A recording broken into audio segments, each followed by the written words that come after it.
But there was some big news today from the Big Apple. Russell Wilson signed a contract to go to the New York Giants. He is their answer for now at quarterback. First thoughts. Instant reaction, what do they do with the number 3 overall draft pick now? They can go a lot of different ways. They can trade down, maybe get some draft picks for the future. They could maybe select Abdul Carter if he drops that low past Cleveland. I don't know that he will, but I mean, he's a generational talent. I know that he was saying online that it doesn't matter.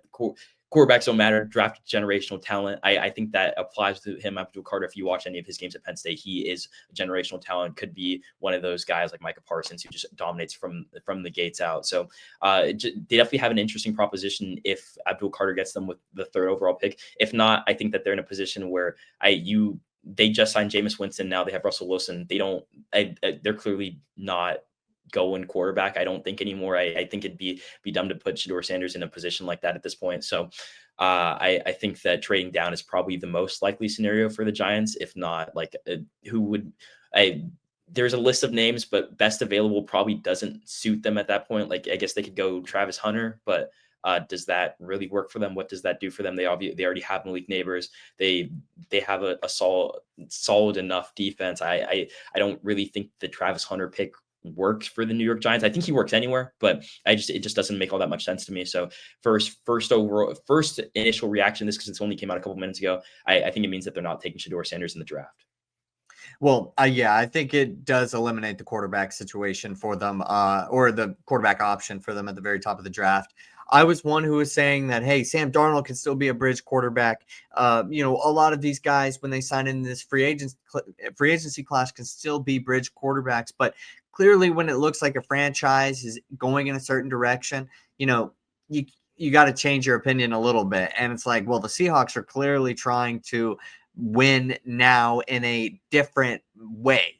They're clearly trying to move off of what they originally had, and they are actually investing something into Sam Darnold. I think it could be very similar with what's going on with the Giants, because 2 quarterbacks signed in this class. To me, that shows that they think that this draft class that they've had last year and some of the auxiliary pieces plus their coaching staff is pretty much in place and ready to go. And maybe they don't really like Shedeur Sanders as much as they like Cam Ward, and they know they can't trade up. And then they're also hearing maybe that the Browns are definitely going to take Sanders anyway, so they're not even going to get a shot at it. And then also maybe they do like Abdul Carter if he falls to them.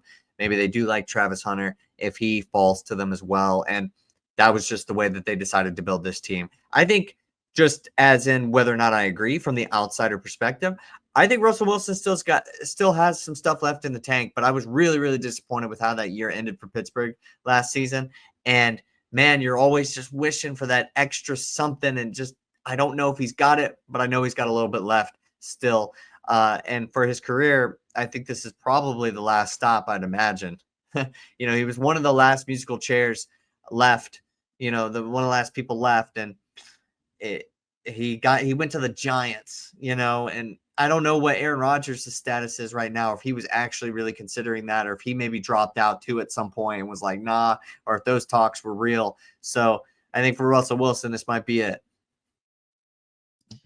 Yeah, I tend to agree with you. I don't know that Russell Wilson has another shot at being a starting quarterback anywhere else than the New York Giants at this point, at least after the season is over. So I think that he could definitely call it quits at the end of the season.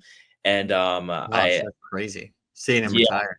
Yeah, it would be. I feel like his career trajectory maybe took just a pretty steep dip after going to Denver, and then because the quarterback market, everybody was kind of like fiending over Russell Wilson when he was going to Denver. There was a lot of people in those talks. So, I mean, it's just a little bit sad to see, because Russell Wilson was one of the guys that I kind of grew up with and really, really loved watching play. He's obviously not the same guy anymore. I feel like the drop off at the end of the season with Pittsburgh was apparent. He had a pretty decent season. And I think that with the pieces around him and Malik Neighbors and Tyrone Tracy and some of the guys on offense, they could legitimately be like in that maybe playoff mix, because I mean, they didn't really have anything at quarterback last season, so that could be a really big difference. But I mean, we'll see how that season goes, and that All right, I've been also seeing a lot of things about Shedeur Sanders dropping out of the first round. If he drops out of the top 3, I just want to say this. I just don't think it's possible at all. I have the top 10 pulled up right now.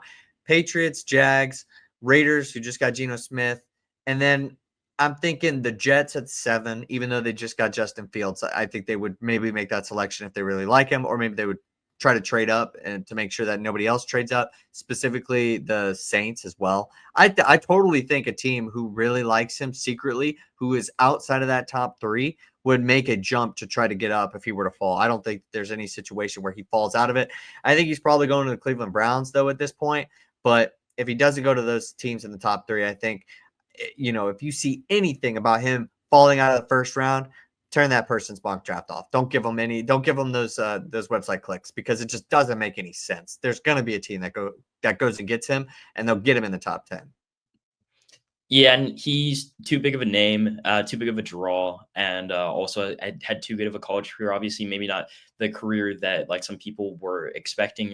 A lot of people had really high hopes for Colorado, but I still had a really good season. And if you watch Colorado games, it wasn't exactly his fault. That offensive line was terrible back-to-back years. A little bit better that second year, but still, Shedeur Sanders was making a lot of those throws. He had some guys around him too, but he made a lot of NFL caliber throws, and he is an NFL first-round talent. So.